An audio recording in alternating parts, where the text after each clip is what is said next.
Today's episode is sponsored by Blinkist, the app that lets you read or listen to an entire nonfiction book in just 15 minutes. You can try Blinkist totally free and get 25% off a subscription when you go to Blinkist.com/David Pakman. I've put the link right below this video. So it's Thursday, meaning we once again have new unemployment numbers from last week. The numbers are not good. 2.4 million more people filed for unemployment benefits last week. And this in total now is starting to be staggering, just unconscionable numbers when we total up the job losses from these 9 or so weeks of coronavirus unemployment pandemic era. Maybe it's 10 weeks at this point, something like that. We are now at 38.6 million jobs lost. If on February 1st, anybody had said, my prediction is by June 1st, we will have lost 40 million jobs, which is what it will probably be after we add another week or two of numbers, I don't think anybody would have believed it. Now, if you want to find some kind of like it could be worse type of thing in the numbers, what we can point to is at least the numbers are declining each week in terms of new people losing their jobs. In early April, each week we had like more than 6 million people file for new unemployment benefits. And then by the end of April, early May, we were at 4 million a week, 3 million a week. And it sounds crazy, but that number is now down to only 2.4 million more jobs lost last week. So in a sense, we're seeing a decreased rate of people losing their jobs. But once again, even with these diminishing numbers, by mid-July, we could be at 50 million people having lost their jobs. Now, let's do a little bit of context because this is important. When we talk about this, the total workforce before the pandemic hit was estimated at 158 million people. So the country has 331 million people. Many of those are children. Many of those are retired people. So the active working labor force was believed to be 158 million people. So 38.6 million losing their jobs means that 24.4, call it 25%, about a quarter of the American workforce lost jobs during the coronavirus pandemic. Now, we've got to adjust those numbers a little bit one way, a little bit the other way. One reality is these are probably underestimates because there are lots of people who lost jobs, but for one reason or another didn't file unemployment benefits.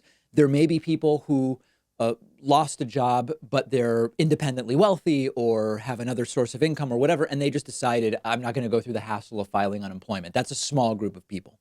You have a larger group of people who would file an unemployment claim, except it's what we might call a marginal job or a job that is under the table, in which case you wouldn't be able to file for unemployment benefits. And there is still some fraction of people who have just been struggling to get the claim in because systems have been overloaded. Unemployment is run at the state level, 50 states, 50 different systems. Some are mostly phone, some are online, combination of the two.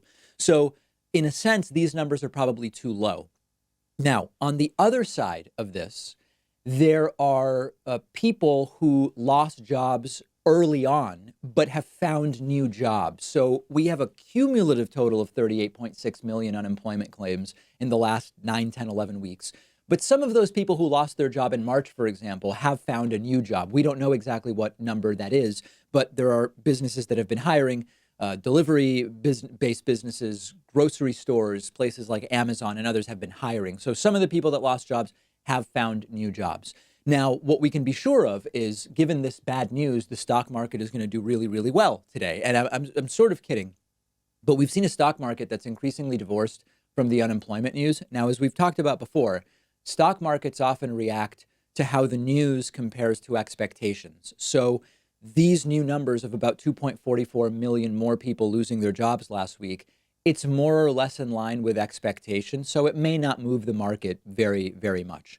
So what we may actually see really shake up the stock market would be the numbers that we're going to get about the second quarter in total. So Q2 earnings and Q2 GDP may be numbers that really move the stock market, potentially down, but maybe not. So first, you've got earnings seasons. How much did companies make during the second quarter? And typically we get those numbers for the second quarter, which is April, May, June. Around July 15th, we'll start to get earnings numbers from companies, and that may push the market up. It may pull the market down. Then we will get GDP numbers even later on. So we'll get initial GDP estimates for the second quarter on July 30th, and then we'll get more accurate second quarter GDP estimates towards the end of August. So realize that we are not going to know the full scope of what happened in this quarter right now, essentially until mid to late August, almost September in practice. There are predictions that we could see a 20% GDP decline in Q2, 25%. One estimate said 35%. That's certainly on the very high end. So this is about suffering. It's not about politics. But we can't ignore that historically bad GDP numbers, the worst GDP numbers the country has ever seen, 8 weeks before a presidential election. We will know the full scope of those numbers, again, late August. That may be very, very bad for Donald Trump. Now, for now, as states have been improving on their coronavirus numbers and putting in place plans to get some portions of their state economies back to work, my hope is, because again, for me, this is not political. I want things to improve economically and medically as quickly as is reasonably possible. Some portions of people are going to be getting back to work. Hopefully things will tick up a bit, or at least continue ticking down less. And reminder that the most important takeaway here, if we want to take what's going on and turn it into action for the long term, we've got to fix the problem now, of course. Over the long term, the lesson here is even economies that look really good by all of the traditional indicators are really, really fragile. Our lack of preparedness has been exposed here. There will be more pandemics. There are going to be more downturns. We can't control that. What we can control is the underlying fragility of our economic system, and it's been exposed as very, very fragile. Donald Trump's press secretary, Kayleigh McEnany, as some are calling her, McEnany. I don't know how you pronounce her last name, but by that I mean you personally, but you know who I'm talking about. She could barely keep her lies straight yesterday at a 26-minute press briefing that she gave. And we have to come to the realization that they are barely going to even try to hide their wrongdoing at this point in time. So when she started doing these press briefings, I would live stream them, and I would sometimes say, let's do an over-under and put it at 3 minutes. Will it take Kayleigh more than 3 minutes to tell her first lie or less than 3 minutes? And she told a lie after like 20 seconds. So the next time I streamed one of her press briefings, I said, let's do the over-under at 20 seconds. And then she told the first lie within 12 seconds. So there's not even a point to doing that anymore. These are brazenly lie-riddled press briefings. Let's get into what happened yesterday. When we learned yesterday that Donald Trump tweeted threats to the governor of Michigan about, if you vote by mail, I may not send you aid money that you need, including for the recent flooding in Michigan, we knew that Kayleigh was going to be asked questions about this, and she was. And one of the questions was a good one, which is, you've already admitted that Trump talks to the Michigan governor regularly. Why tweet a threat about vote by mail rather than just communicate it directly? Kayleigh McEnany said that that's called transparency. Yes, Jack. Kayleigh, how often does the president talk to Director Vogt or Acting Director Vogt from the OMB? To who? To the Acting Director of OMB. Often. He just was in the Oval Office with the president, so they do speak often. I don't have a readout of the president's schedule, but they do speak regularly. So if he wanted to flag to him his concerns about Michigan, why didn't he just tell him instead of sending a tweet? Because the president believes in unprecedented transparency, and I'm sure you as a journalist are very eager and excited when you learn about the president's decision-making process in real time, whether that's on Twitter or from me here up at the podium. You just said that was the reasoning for him expressing I didn't say that was the concerns? reasoning, but I'm saying this is a transparent president, and I think that that's something that you should be lauding rather than questioning as to why he decided to tweet this. Yes. Apart from President Macron. This is truly a mix of 1984 and Brave New World and a totalitarian dictatorship where facts simply don't matter. War is peace, defeat is victory. Accusing a governor of a crime on Twitter without evidence is what they call unprecedented transparency. And good for the reporters in the room. I mean, this is pretty lukewarm praise, but they kept asking about this issue. And Kayleigh kept doing this move where she refers them to the campaign. That's really a campaign issue. You're going to have to talk to the 2020 Trump campaign about that. Why is she doing that? Because the question is about something Trump said as president, about the disbursement of funds that he manages as president. Why would that go to the Trump campaign. And also, Kayleigh McEnany herself is a lawyer. Nope, that's for the campaign, which is basically a way of saying, go ask somebody else. Can you tell us what law specifically the president thinks the Secretary of State in Michigan broke by sending out the applications? And did the Secretary of State in Georgia also break that law by sending out applications for their primary? Again, I'd reference you to the campaign. These are ballot questions, and I'd reference you to the campaign on that. He's the president, That's and my you're former his employer. My spokesperson. current employer is the White House. So, Yes, but that's not a campaign question. That's the president of the United States saying that it's a campaign question on ballot initiatives that you not. have and absentee ballots. So I would refer you to the campaign on that front. And I would note to you that many of those ballots that are submitted via mail can be fraudulent. I cited to you the bipartisan study. I can read it again. Maybe you weren't paying attention when I read it the first time, so I'll read it again. President Carter, a Democrat, not a Republican, and James Baker concluded that these ballots remain the largest source of potential voter fraud. So if you cast a ballot via mail and you do so fraudulently, that would be an illegal act, and I'd point you to that. And for further, I'd point you to my former employer, which is the Trump campaign. Also important, I want to remind you, and I'm going to become a bit of a broken record on this, vote by mail fraud is mathematically non-existent. Yesterday, I gave you the numbers. 250 million people have voted by mail in the last 20 years. There are 7 to 8 cases, not 7 to 8%. There are 7 to 8 cases of vote by mail fraud per year. There is way more in-person voter fraud. Of course, there are more in-person ballots cast, but those numbers also are completely insignificant. This type of what I call retail strategy voter fraud is essentially non-existent. Do not fall for it. Now, here's a really Orwellian moment where Kayleigh McEnany was asked about Susan Rice. Susan Rice is Barack Obama's former national security advisor. She recently, a letter that she wrote, a memo that she wrote in 2017, which is exculpatory of Barack Obama in the context of Obamagate, was recently released. I told you about it yesterday. Kayleigh McEnany does this thing where she has a page in this notebook with disinformation that she will turn to whenever a question is asked that even tangentially relates to something she has in her book. Now, that's fine. I'm not criticizing her for having notes. It's called being prepared. It's called research. That's okay. But the thing is, if Kayleigh hears one word that relates to her pages, she will turn to the page and read the page, even if it has nothing to do with the question. And in this case, the name Susan Rice was mentioned in a very specific exculpatory context. And Kayleigh turns to her Susan Rice page and she reads 2 minutes of unrelated attacks on Susan Rice. Sort of sounds like she's arguing that Susan Rice's letter was just a lie. And I'm actually going to play the full 2 minutes for you. Normally, I would just slice out the key part. But what you really need to see, Susan Rice's name is mentioned.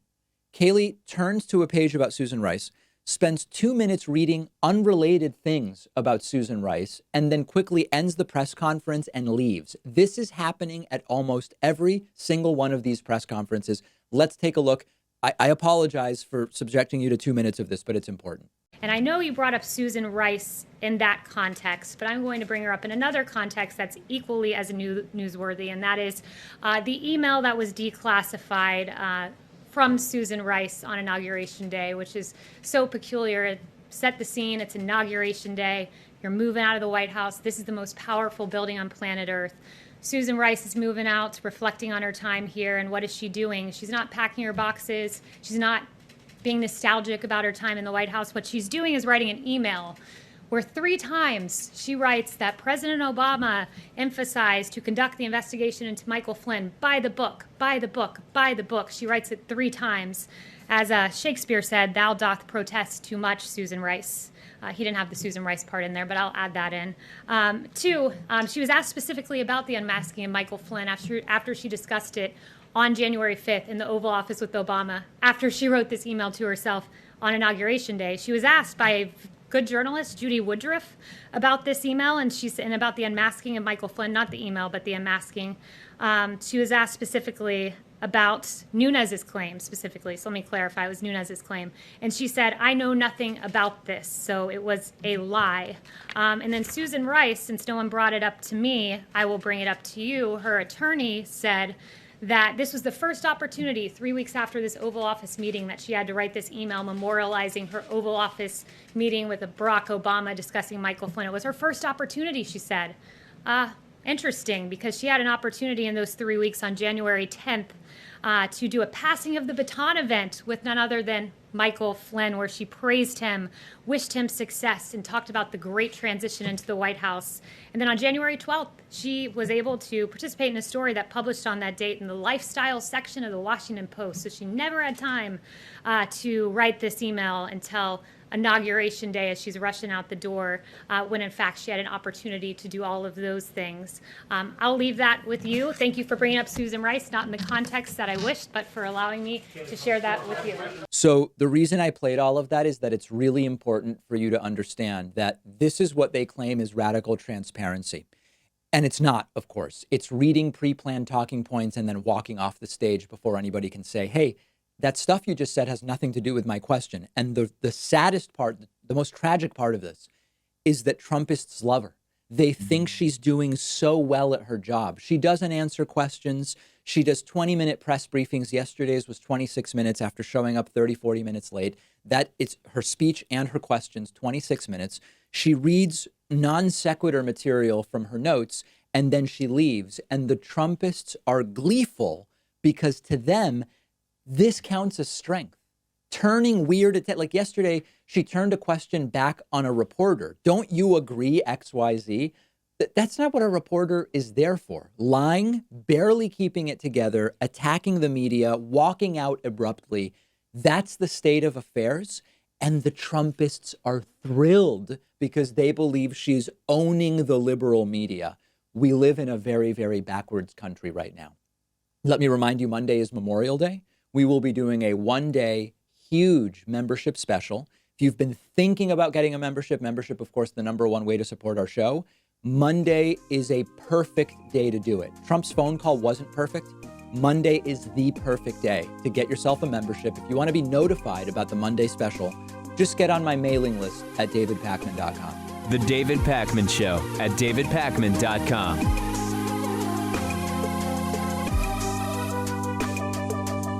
What if you could read 10 books in just one sitting? That's exactly what one of my favorite apps lets you do. It's called Blinkist. And what they do is take thousands of popular nonfiction books. They condense them down into text or audio that you can consume in 15 minutes. Blinkist makes sure that you're getting all of the important core insights from each book. So it's perfect for exploring a book you otherwise wouldn't have time for. If there's a full book you're thinking about buying, you can use Blinkist to get a sample first. Just think how much you can enrich yourself by being able to soak up an entire nonfiction book in just 15 minutes. I recently read A Brief History of Time, of course, by the great Stephen Hawking. This is a book that I have been aware of for so long, and other things got in the way. And it was fantastic to check it out on Blinkist. Blinkist has books on politics, philosophy, science. They have 27 different nonfiction categories, and a subscription is only about $8 a month, and you get the entire library. But you can try it totally free and get 25% off a subscription when you go to Blinkist.com/David Pakman. I've put the link right underneath this video.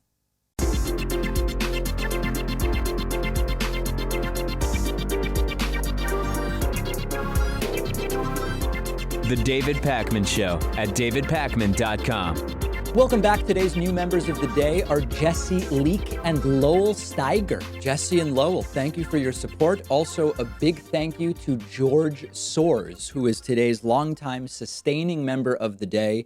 Membership is step one. Staying a member for almost 5 years is step two. And George has done it. Thank you so much. Grab a membership at joinpakman.com. Let's check out some of the interesting discussions on the David Pakman Show Reddit. The David Pakman Show Reddit now has, we are within striking distance, let me put it that way, of 20,000 subscribers, one of the largest progressive independent media subreddits out there.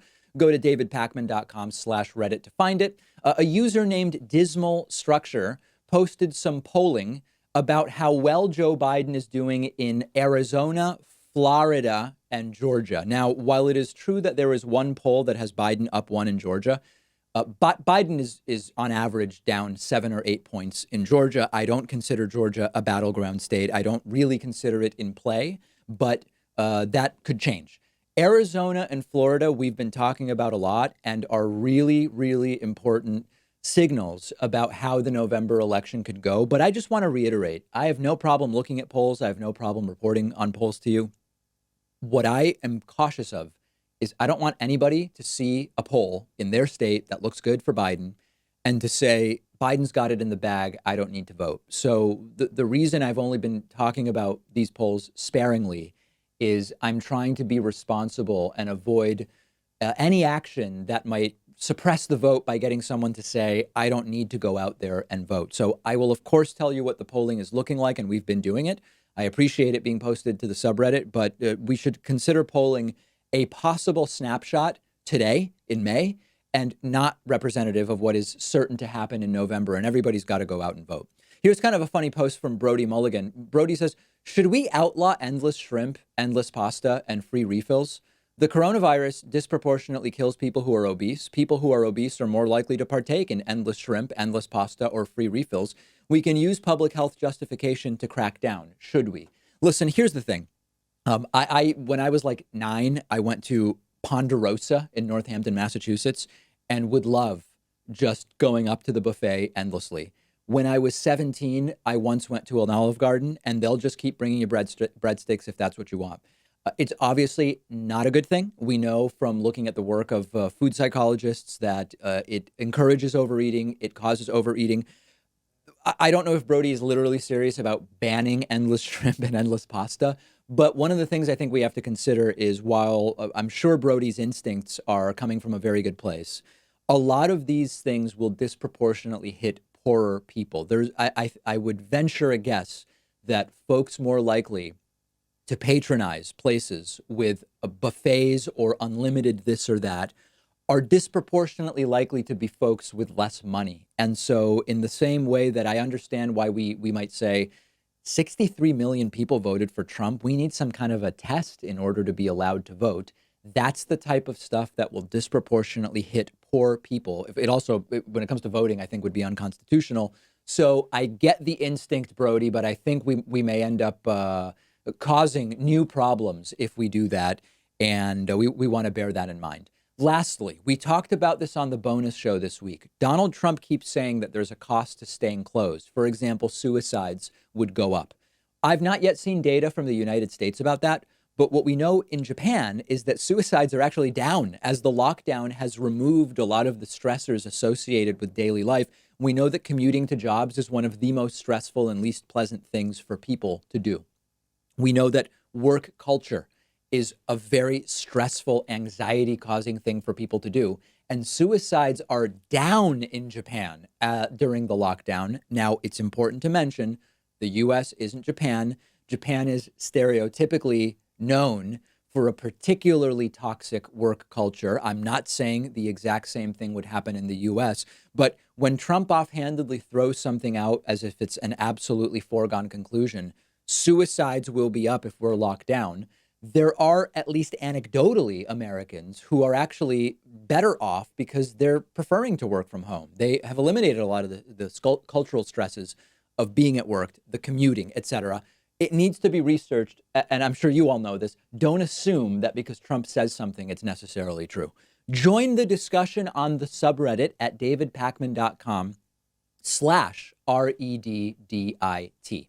So 3.5 weeks ago, I did a story for you guys called Dr. Fauci has been disappeared from Trump's briefings. That was nearly a full month ago. And at the time, we were seeing signals of what was to come. Get the doctors the hell out of the way. Stop talking about death. Stop talking about masks and people doing the stuff that they need to do. Simply start talking about reopening. And this is when I told you back 3.5 weeks ago that Trump was no longer going to have doctors at briefings. He would be shifting away from daily medical briefings where media get to talk to doctors like Dr. Fauci and Dr. Birx. They're just going to talk about the economy. It's going to be like the disease is over. They are going to normalize the coronavirus deaths. Not only did that happen, Dr. Fauci has been disappeared from interviews on television as well. He has not been seen since, I believe it was May 4th. There was a while where Dr. Fauci was pulled off of Trump's briefings, but he was still doing regular television interviews. No more. Fauci has been conspicuously absent from TV for more than 2 weeks now. It is completely, utterly, obviously clear that this is part of a concerted effort to make it seem like the virus part of the pandemic is over. Now, of course, you know this isn't true. We fortunately started to see sort of a slow decline in new cases, and that's, of course, very good. Deaths have been kind of up and down. If you look at a moving average, as we call it, they've also been on a decline. That's all really, really good news. But this is still a pandemic. We still have no effective treatment. We are still months from a vaccine. We are still shut down in a significant portion of state economies. But the doctors are gone. You just don't see them anymore. Dr. Fauci's last TV interview, again, I believe was May 4th. That's 2.5 weeks ago. He's been missing since. And I need you to understand that this is not a coincidence. He is missing not because nobody wants to interview him anymore. Media want to talk to Dr. Fauci. He's been pulled. Now, some of you might wonder, wasn't Fauci on a modified quarantine after he was exposed to people at the White House who tested positive for coronavirus? That shouldn't stop him from doing interviews. Dr. Fauci was regularly doing interviews by video conference before. He testified before the Senate via video conference. That is not the reason why Dr. Fauci is no longer on TV. If there was ever a week to have Dr. Fauci on TV, it would be this week. Good results from a vaccine trial. He works for the NIH, which is working in partnership with these private companies developing a coronavirus vaccine. This is just short of North Korean style propaganda. We've got a 100-year global pandemic that's ravaging the economy, our economy and the global economy. Obviously, you put fast food CEOs on TV instead of an infectious disease doctor. And the other night on CNN, they said, we are no longer going to be allowed to interview Dr. Fauci and Dr. Birx. The White House is no longer allowing them to do interviews on CNN anymore. Now, you could say, well, CNN is fake news. Obviously, they're not going to be fair. Well, they're not being allowed to do interviews anywhere. And this is such a common technique. It's called hide the facts. There's an article from earlier this month in The Guardian from economist Robert Reich. And he wrote about Trump's 4-step plan to reopen the United States. And the 4 steps are: start removing income support so people have no choice but to return to work. One $1,200 check. Unclear that there's going to be another check at this point in time. Check, they're doing it. Number 2, hide the facts. And that's what we're talking about today. That's where Dr. Fauci fits in. This is where Florida not releasing cause of death fits in. Hide the facts. Number 3, pretend that it's all about freedom and, patriotism and liberty. They're doing that.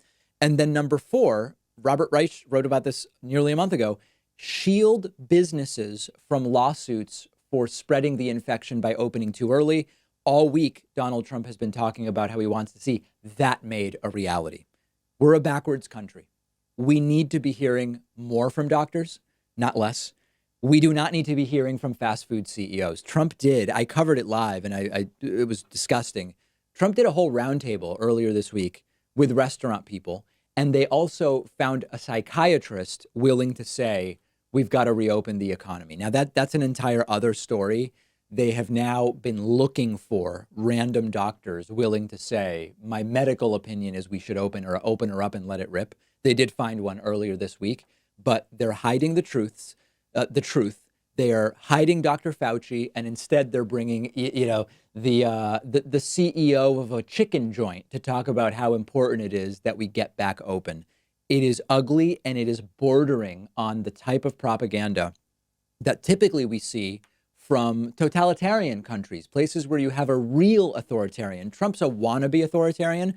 He is very quickly becoming a real one. That includes hiding the facts here. Later on, we will talk about Donald Trump's threats to states over vote by mail plans. Really, really ugly, dangerous stuff.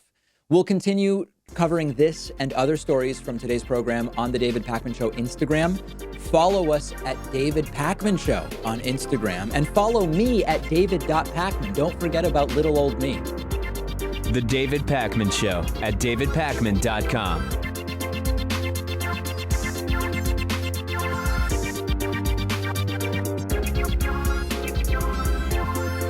The David Pakman Show depends on your support, and the easiest way is through membership, which includes the world-famous bonus show, as well as commercial-free audio and video streams of the show just for members. Sign up today at joinpakman.com. Coupon code saves you 40%. Vote soon 18.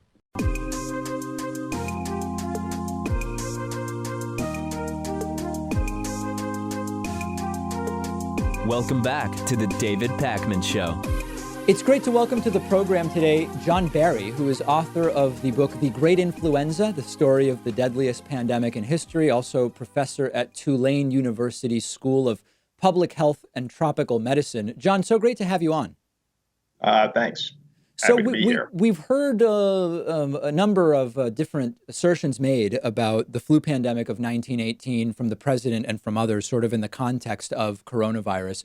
Let's just figure out a little bit more about that. What are the origins of that pandemic? Well, no one knows for certain. Like COVID-19 and animal virus, all influenza viruses have their natural reservoir in birds, but they can infect mammals. And animal virus jump species to humans, spread around the world, infected about a third of the world's population, and killed 50 to 100 million people. Adjusted for population, that would equal about 220 to 440 million people today. So fortunately, as bad as COVID-19 is, it's not nearly as lethal as the 1918 pandemic. What was the sort of full duration, as we understand it, of that pandemic? Well, it really in total covered from the spring of 1918 until the fall of 1920. However, 2/3 of the deaths, perhaps more than 2/3 of the deaths, occurred in a 14 or 15 week period in the fall of 1918. The first wave was very spotty. We're not really sure exactly, but my guess is although it was pretty widespread in Western Europe and in U.S. Army camps in the spring, it probably missed most of this country and most of the world. Then I think the virus, that spring wave was also very mild. So mild, there were medical journal articles that said this looks and smells like influenza, but it's not killing enough people, so it's probably not influenza. That turned around very rapidly. The virus mutated, and then you started seeing scientists saying this looks and smells like influenza, but we've never seen an influenza that killed like this, although it was, of course. And that second wave, as I said, 14 to 15 weeks from mid-September through most of December. Then there was a third wave in late winter and early spring of 1919. So that's very unusual to have two waves of influenza in the same influenza season. Very unusual. So the virus had mutated again, I guess. Then in 1920, it came back. And that was pretty much it. That the virus probably mutated further toward mildness. And in addition, our immune systems, having seen it several times, began to deal with it more efficiently. So it gradually became seasonal influenza. Do you know why the president often refers to 1917 when talking about that pandemic? I have to ask him. Okay, there's nothing from your understanding of the history. There's absolutely nothing scientifically or epidemiologically that would justify calling it 1917. Okay. My guess is that he said it once, and he doesn't like to admit any error over even the tiniest things. So rather than correct himself in future, he just kind of wrapped his arms around it, as he seems to do with other mistakes. Fair. In terms of the name, often called the Spanish flu, can you talk about, number one, why it has that name, but also sort of the early hot spots that we often think about as the places where it really started to spread? Most likely explanation for the name is that Spain was not at war. The warring countries censored the press. They didn't like to print anything that was negative, that might hurt morale, that might hurt the war effort. Spain wasn't at war. Plus, the king got sick. Celebrity culture then as now. So the Spanish press wrote about it, and other newspapers around the world wrote about it, and it picked up the name Spanish influenza, except in Spain where they called it other things. The first known eruption was actually in January in rural Kansas, the southwest corner of the state. Then in early February, we see it in New York City.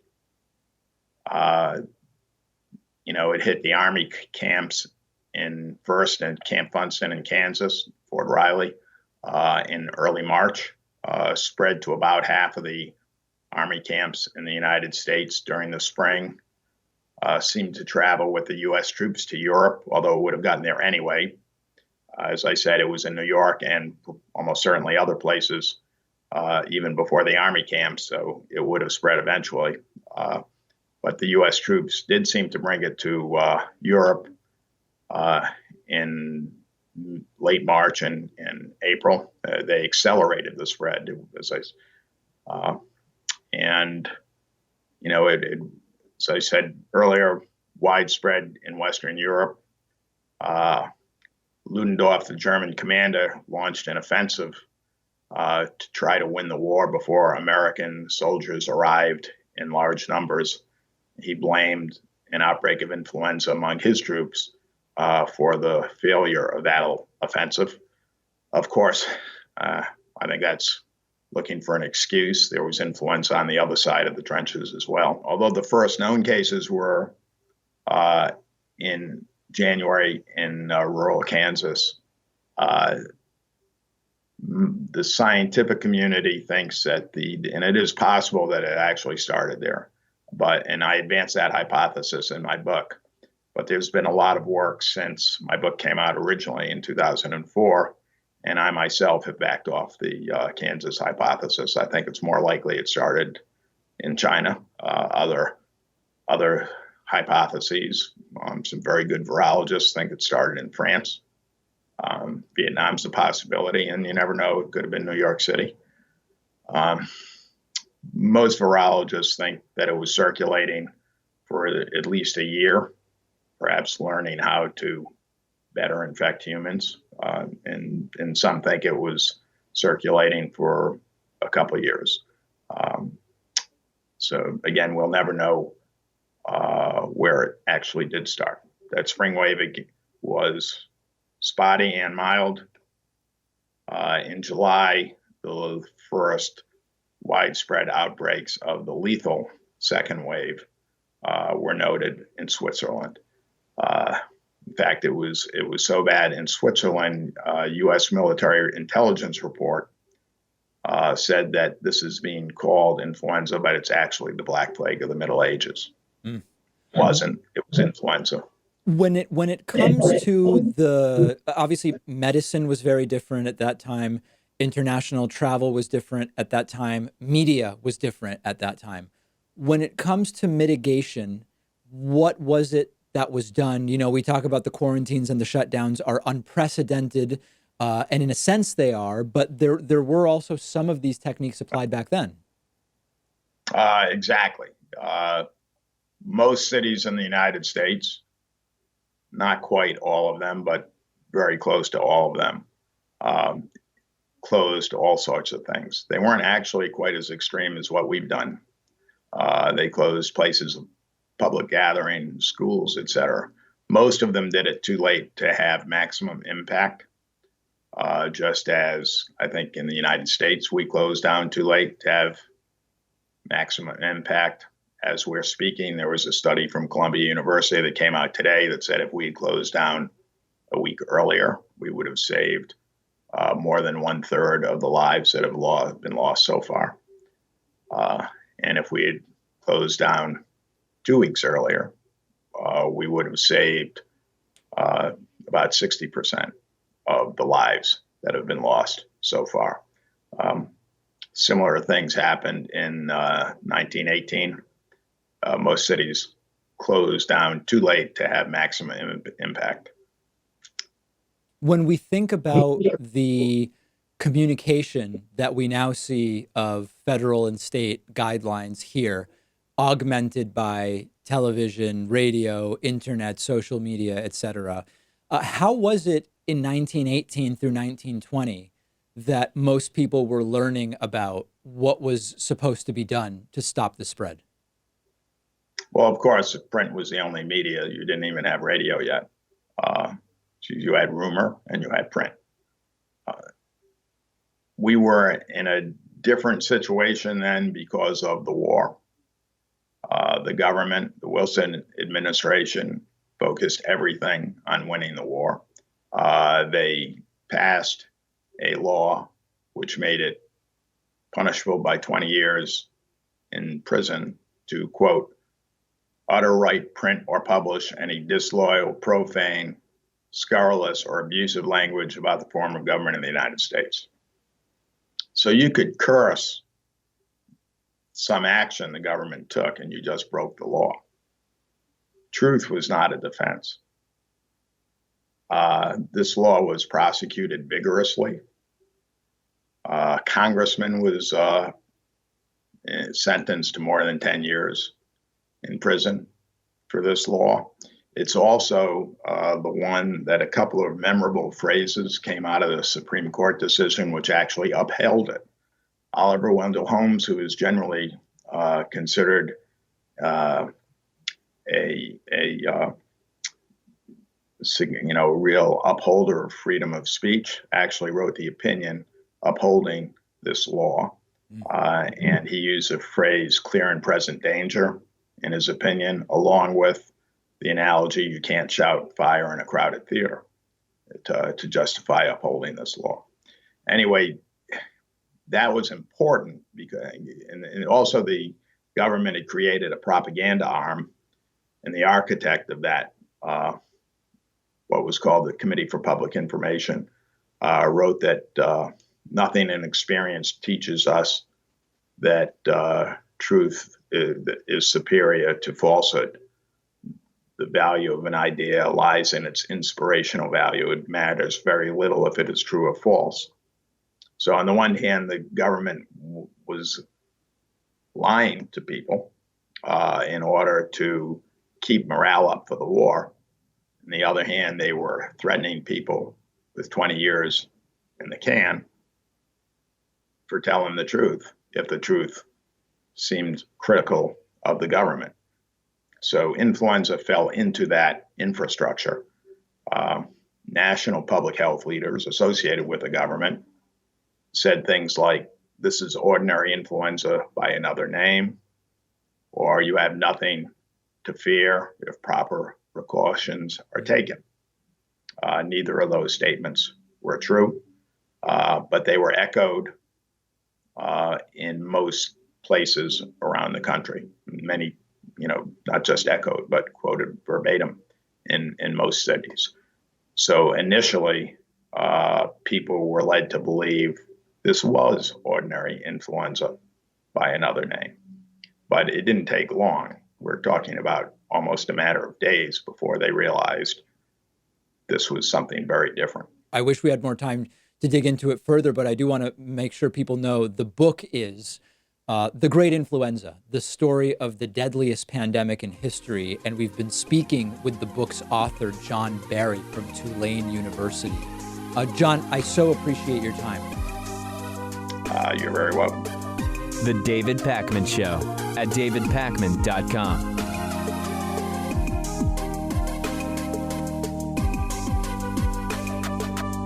The David Pakman Show depends on the support of our viewers and listeners, and one way to keep us going is through Patreon.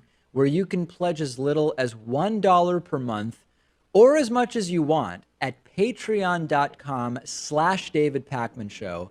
Great perks and benefits as well. Read about them.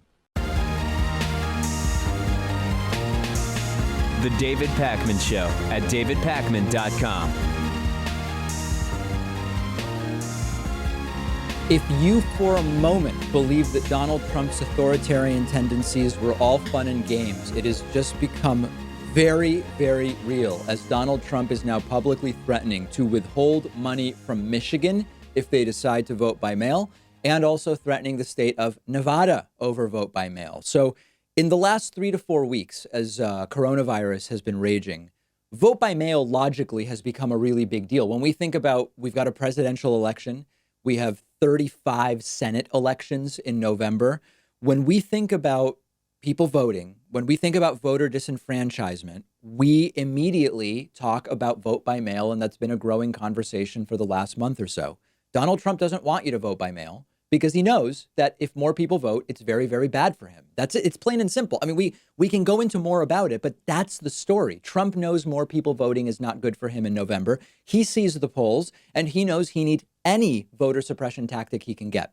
He has couched it as vote by mail makes fraud easier. This is something we've debunked. 250 million ballots have been cast by mail in the last 20 years. On average, there are 7 or 8 individual issues of vote by mail fraud per year. That's not 7 or 8%. That's not 7 or 8 per state. That's 7 or 8 issues per year nationally with absentee ballots. It is statistically as close to zero as you can get.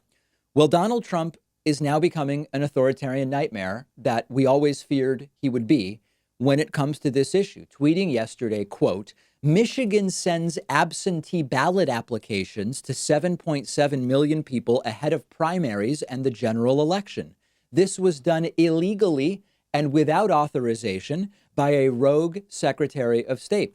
I will ask to hold up funding to Michigan if they want to go down this voter fraud path.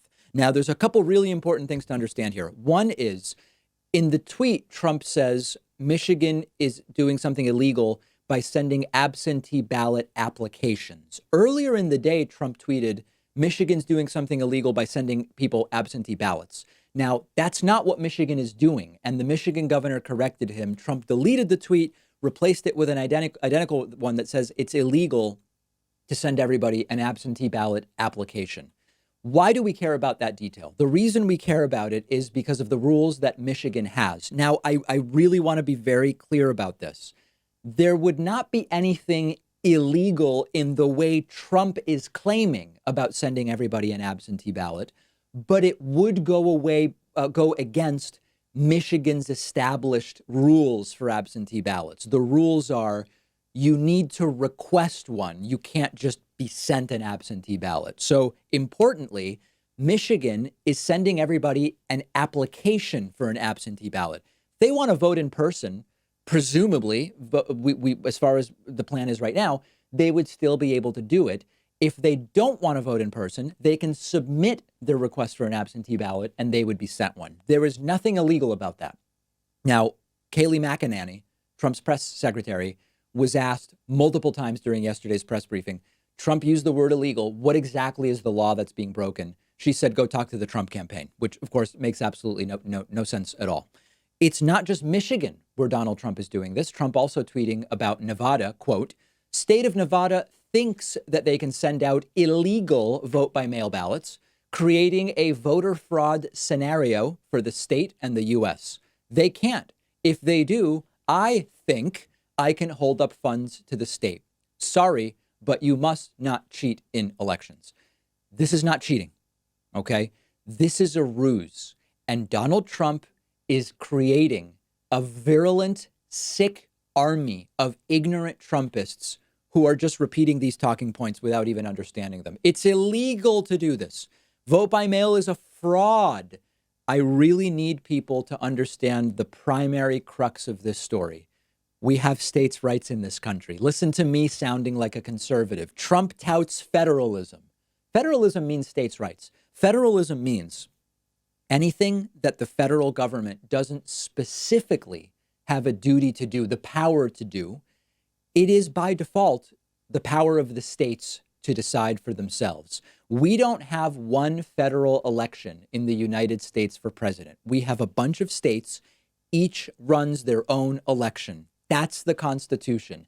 That's federalism. There is nothing here that would allow the federal government to dictate how a state runs their election. Now, if you have truly a constitutional issue of disenfranchisement or something like that, you might see a case be appealed all the way to the Supreme Court. But this is Trump's wannabe dictator coming out. Michigan allows for absentee voting for any reason. Ever since 2018, that passed 66 with a 66% majority. It's in the state constitution. This is federalism. This is the law. Michigan is having major flood issues right now. Trump is essentially threatening people's lives by saying, I won't send you money if you do vote by mail. And that is, of course, a decision that Michigan is 100% allowed to make. Outside the United States, they are watching this in horror. I got an email from a viewer in Europe saying, David, isn't this fascism? Trump is attacking the sovereignty of a state voting system that is enshrined in federalism. They are allowed to make decisions about how they will vote. What is happening to the United States? I wish I could tell you. It is a tragedy. It is a nightmare. And I hate to say it, but once again, I don't know that Trump will be held accountable for these threats in any way other than if we vote him out in November. Let's continue our discussion about Donald Trump and voting and vote by mail. Republicans are not even pretending to hide their desire to suppress turnout in November. Why? Republicans know lower turnout is better for them. Sometimes we have to get into the weeds and explain this, that.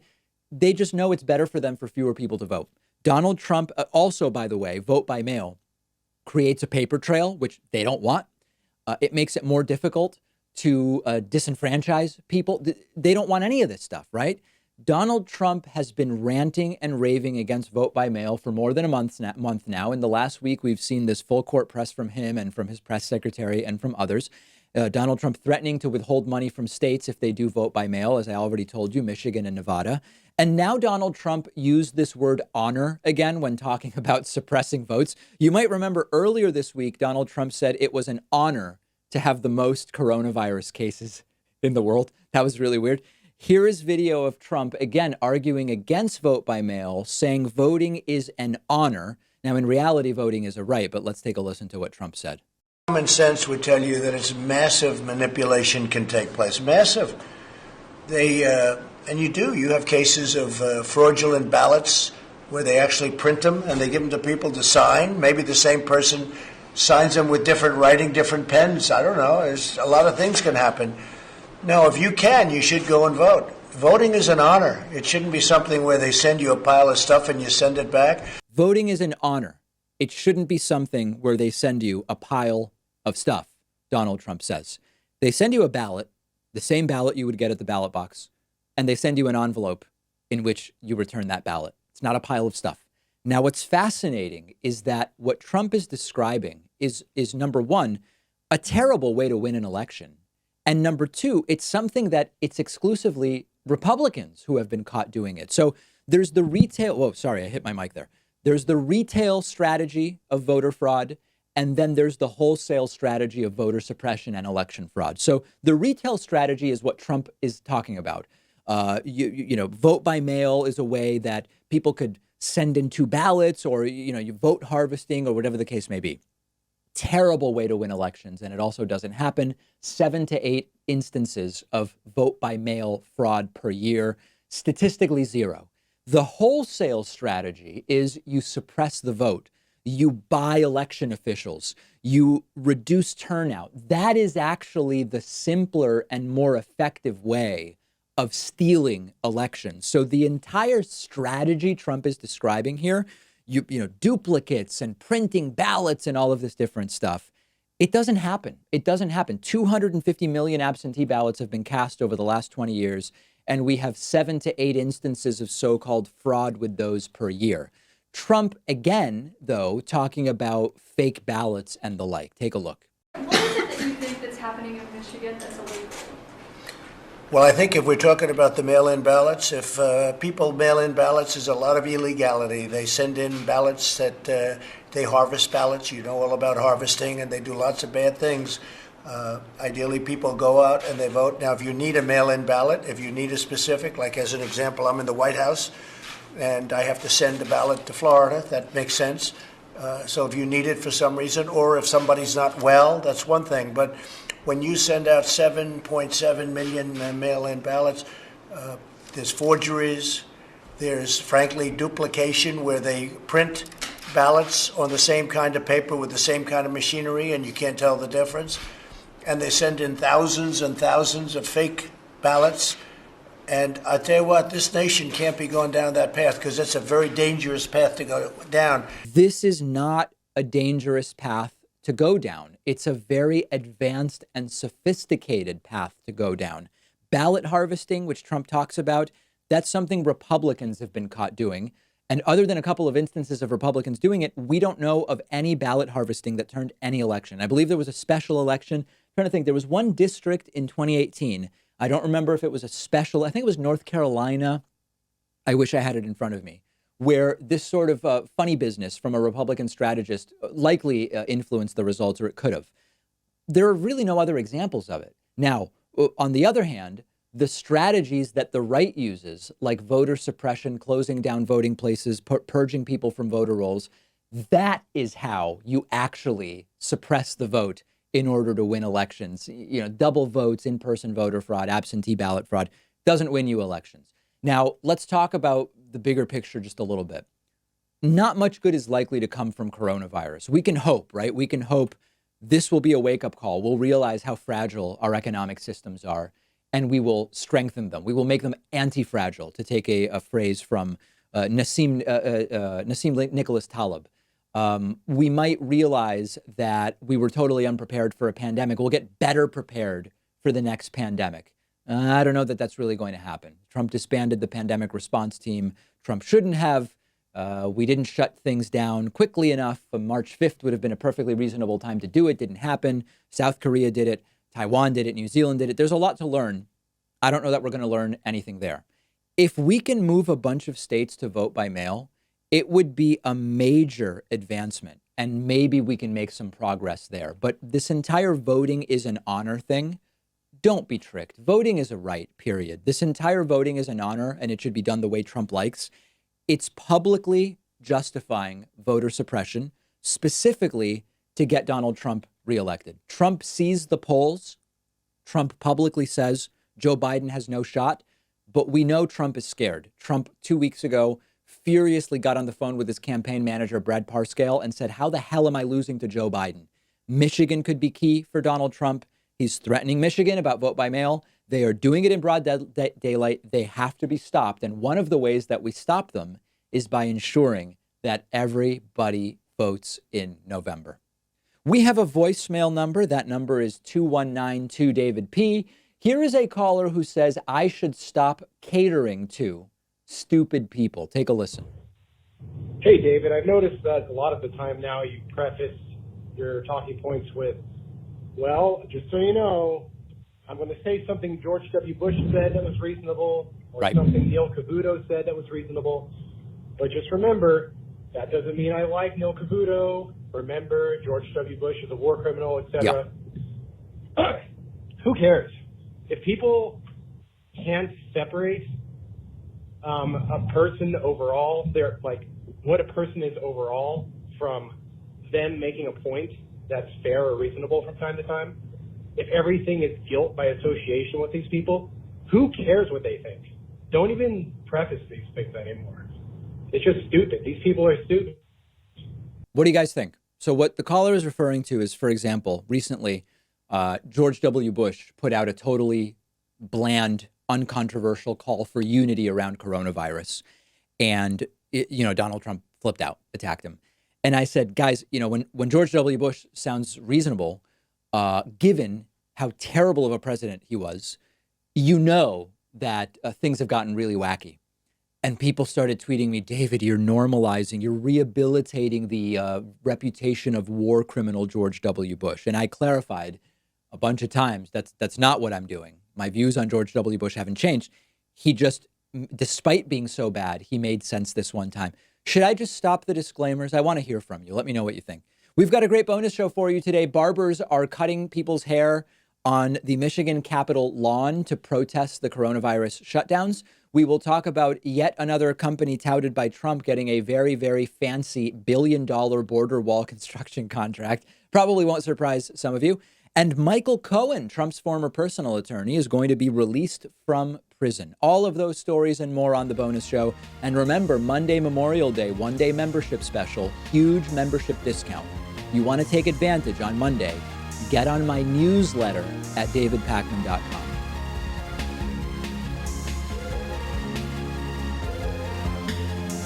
The David Pakman Show at davidpakman.com.